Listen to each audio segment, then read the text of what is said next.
nome de Jesus.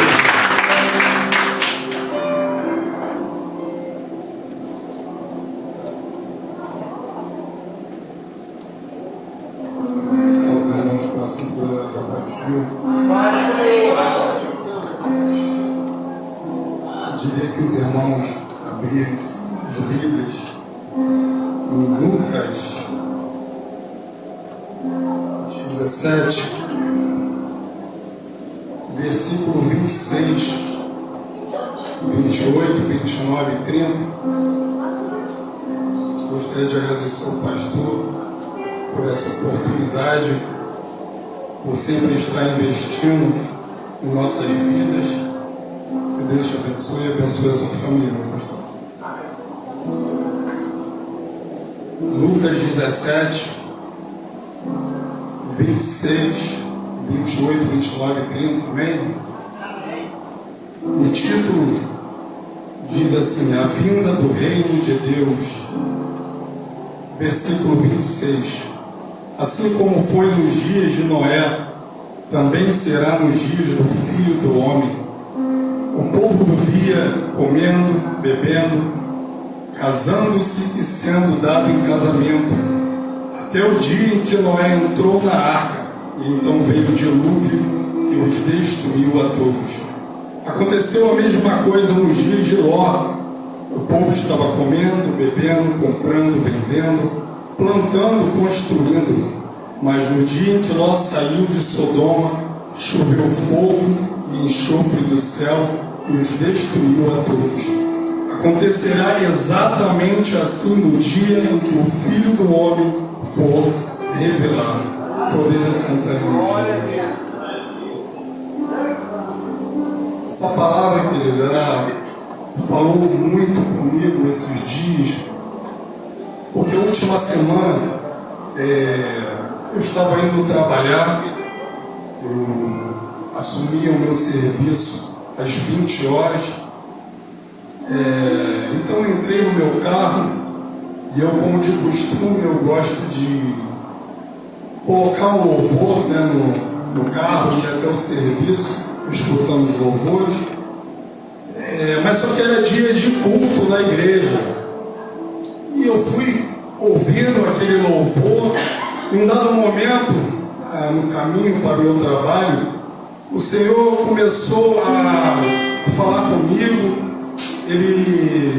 Parece que Ele me trouxe ao ambiente aqui da igreja, esse ambiente gostoso, quando o Espírito Santo começa a invadir a nossa vida, e quando a gente entoa os louvores, a gente sente a presença de Deus.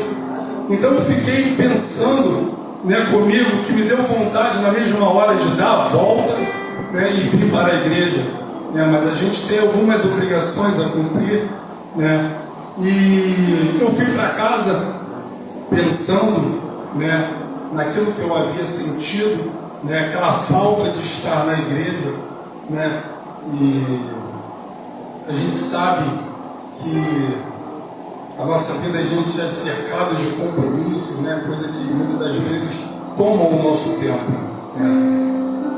E essa palavra veio na minha mente, a vinda do reino de Deus. E nós que levantamos as nossas mãos para que o Senhor reine em nossas vidas, nós aguardamos por essa promessa, até que o Senhor cumpra em nossas vidas. Então, eu meditei muito nessa palavra, que diz que os dias, que a vinda do reino de Deus será como os dias de Noé. À primeira vista, quando a gente olha para essa palavra, que a gente vê o povo comia, bebia, casava-se, dava-se em casamento, à primeira vista, parece que não tem nada demais, Parece que é o ciclo da sociedade, que é isso que move a sociedade, É trabalhar, é estudar, A gente sabe que nós cristãos, temos esse mandamento de crescer, multiplicar, casar, ter filho e coisa e tal. Então, à primeira vista, não parece nada demais. Mas olhando para dentro desse texto, tendo uma leitura mais minuciosa, eu fui ler a passagem lá de Gênesis, onde o Senhor fala do povo daquela geração de Noé. E Jesus disse que aquela geração de Noé, lá em Gênesis 5, né, que começa Jesus falar com Noé sobre essa questão que a maldade tinha aumentado no coração do homem e o pensamento do homem se inclinava somente para as coisas ruins. O homem estava numa trajetória pecaminosa desenfreada, querido. E Deus diz que ele se arrependeu de ter feito o homem na terra. Perceba, para o Senhor se arrepender de alguma coisa, é porque a coisa é muito terrível. É porque o pecado do homem estava muito abastado, vamos dizer assim. E a palavra de Deus diz que o Senhor encontrou um homem justo e que andava com Deus, que era Noé. Então o Senhor escolhe Noé para fazer esse projeto. Né? Todos nós conhecemos a história. E quem era Noé? Noé era o 10º depois de Adão. Um homem que viveu 960 anos. E ele foi chamado para esse propósito de construir a arca aos 500 anos de idade. Perceba que não há idade para fazer a obra de Deus. Talvez você pense, eu já estou numa certa idade, eu quero ficar aqui no meu cantinho quieto. Mas não existe idade, querido. Se o Senhor falou para você fazer, para você ir, vá, querido. É melhor obedecer. Então o Senhor chama Noé para construir essa arca. E durante 100 anos, Noé estava naquele projeto de construção da arca. 100 anos Noé advertindo o povo quanto ao pecado, quanto às transgressões, quanto às iniquidades, mas o povo não dava ouvido. Parece que tem alguma semelhança nos dias de hoje. Não acontece isso. Nós vemos que aquele homem, 100 anos, irmão, 100 anos falando da palavra de Deus e ninguém dava ouvido. 100 anos o Senhor tendo tolerância, sendo paciente com uma geração, mas o povo não queria dar ouvido. O povo só queria as coisas dessa terra, casar, trabalhar, plantar, só queria o seu bel prazer. Quando eu falei no início que aparentemente à primeira vista que essas coisas não tem pecado nisso, a partir do momento que a gente faz dessas coisas a busca da essência da nossa vida, aí se torna um pecado. Quando a gente deixa as coisas de Deus em segundo plano, a gente está pecando. Quando a gente rouba tempo de Deus na casa do Senhor, a gente está pecando. E a gente tem que ser muito diligente com essa palavra, querido.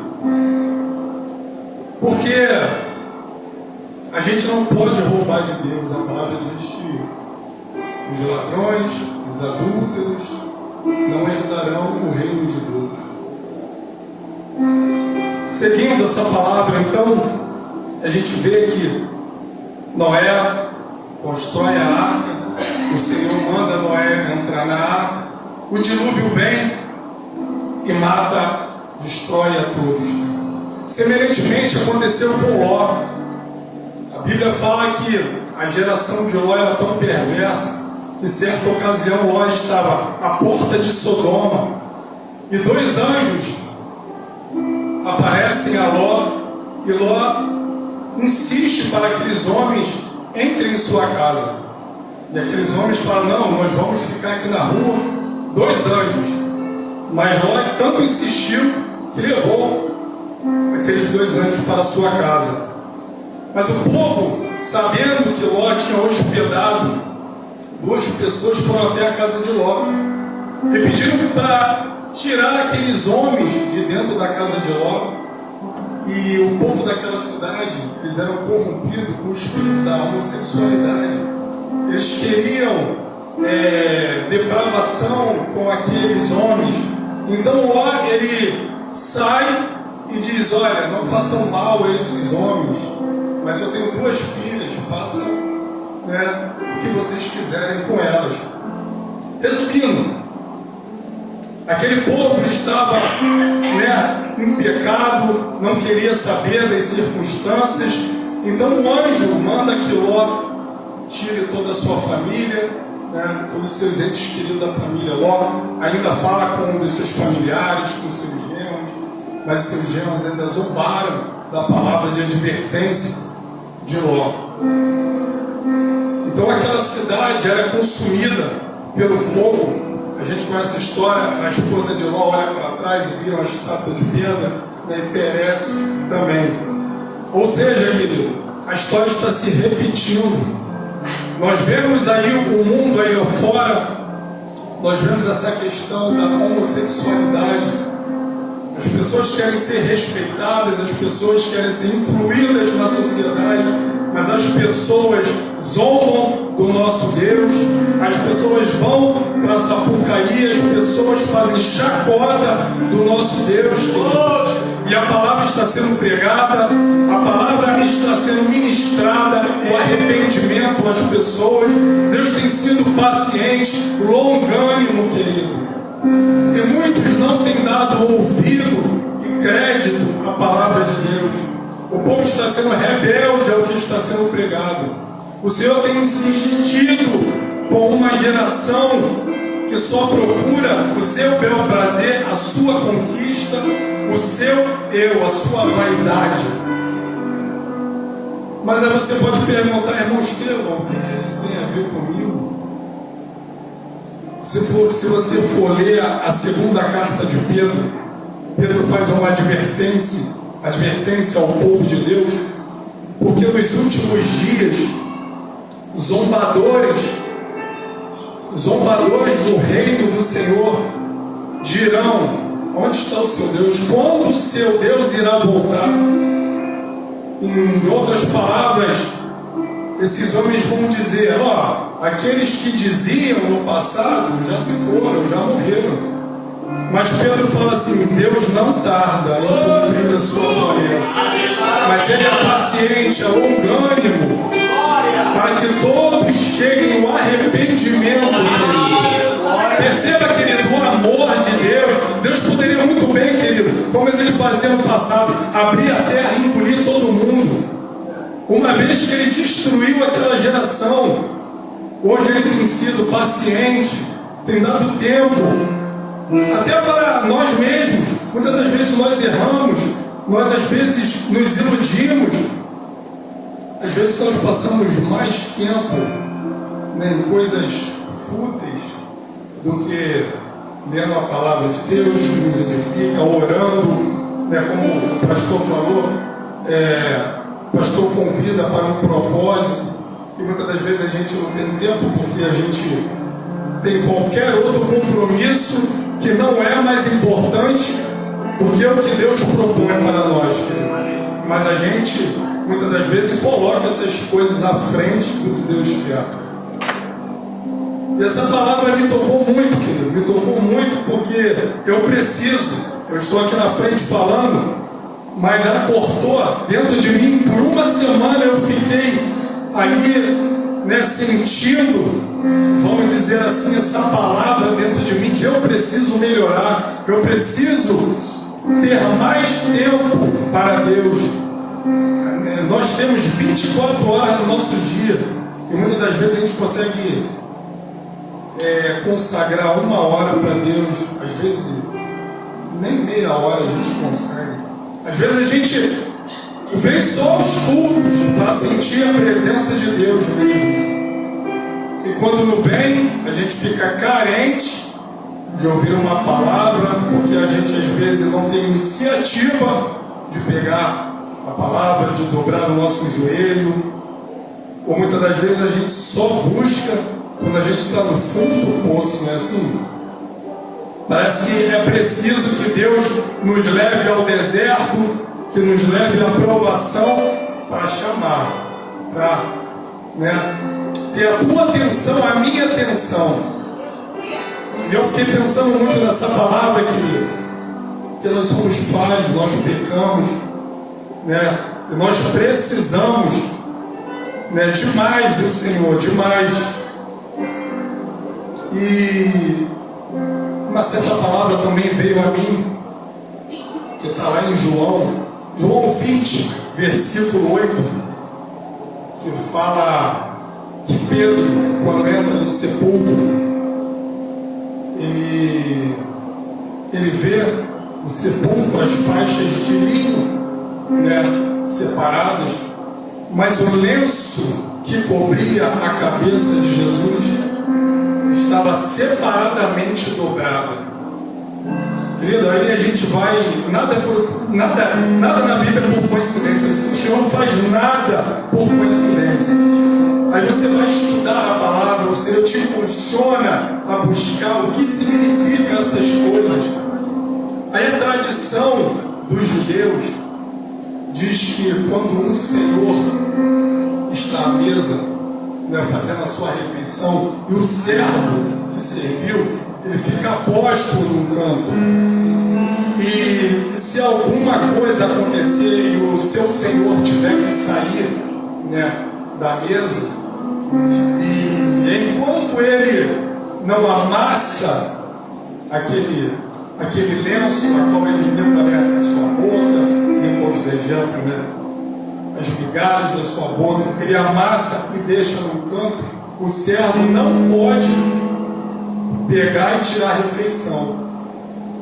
Porque, se ele deixar dobrado, quer dizer que ele vai voltar. Quer dizer que o servo não pode tirar aquela mesa. Mas se ele amassar e deixar aquilo, quer dizer que ele não vai voltar mais. E o que o Senhor fez, querido? Acho que você não entendeu. O Senhor deixou dobrado, querido. O que significa que Ele vai voltar para buscar a sua igreja. Eu não sei você, querido. Eu não sei você. Mas o que João diz, que ele diz que a alegria do servo é quando ele ouve a voz do noivo e anuncia que o noivo está voltando. Eu acho que essa é a nossa alegria. Essa é a nossa alegria, saber que o nosso rei está voltando para buscar uma igreja, uma noiva imaculada, uma noiva sem pecado, uma noiva que almeja a ver o seu noivo, querido, que tem compromisso com o eterno, com aquele que deu a sua vida por todos nós, querido. Pense, querido, pense você, muitas das vezes a gente passa tanto tempo na nossa vida e a gente já ouviu bastante que o Senhor vai voltar. Muitas das vezes, não sei, para alguns de repente cai até no esquecimento, e muitas pessoas até se desviam sabendo que Jesus vai voltar, sabendo que a mesma palavra que diz que Ele vai voltar, um dia Ele consumiu essa terra pelo dilúvio, pelas águas, e a mesma palavra fez essa terra subsistir e todos nós vivermos nela. E a mesma palavra diz que Ele vai voltar, querido. E quando Ele voltar, querido, nós sabemos que virá o julgamento. E a pergunta de hoje, dessa noite, é como está a nossa conduta, querido? Como está o nosso relacionamento com Deus? Como está a minha busca com Deus? Será que eu tenho buscado ao Senhor da forma que o Senhor quer? Não da minha forma, não com o tempo que eu dispenso para Deus, não 10 minutos, não 15. Será que eu tenho orado ao Senhor? Será que eu tenho jejuado? Será que eu tenho feito valer o sacrifício que Ele fez lá na cruz do Calvário? Ou eu só apenas vou fazer aqui meus 10 minutos de devocional, vou fazer aqui um período de oração, sem querer saber se o Senhor vai receber ou não, querido. Sem saber se o Senhor está se agradando de mim ou não.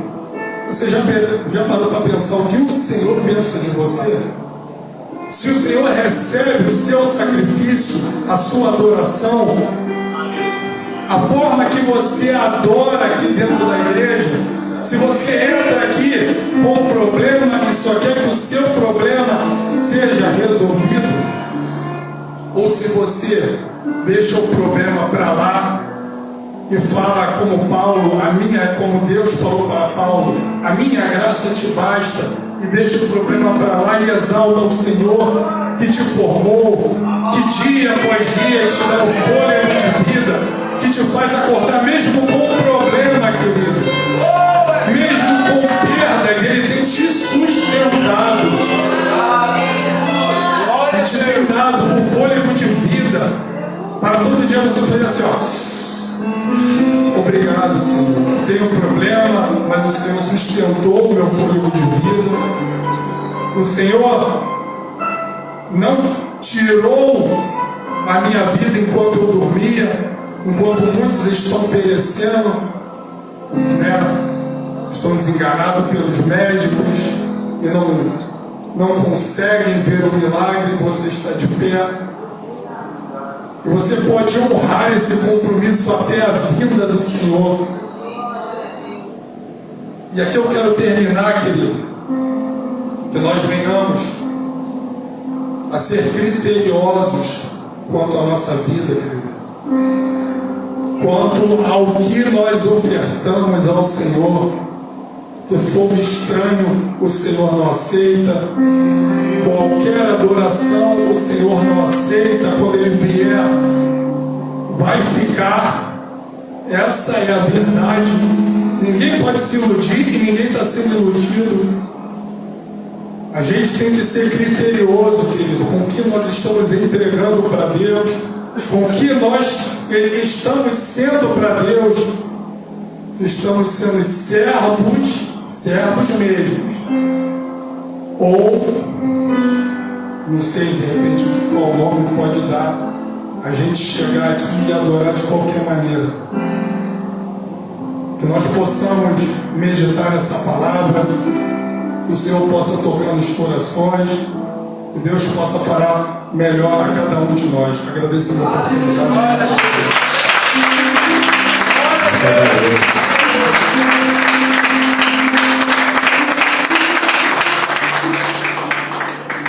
Irmãos, faça uma reflexão da sua vida com Cristo. Faça uma reflexão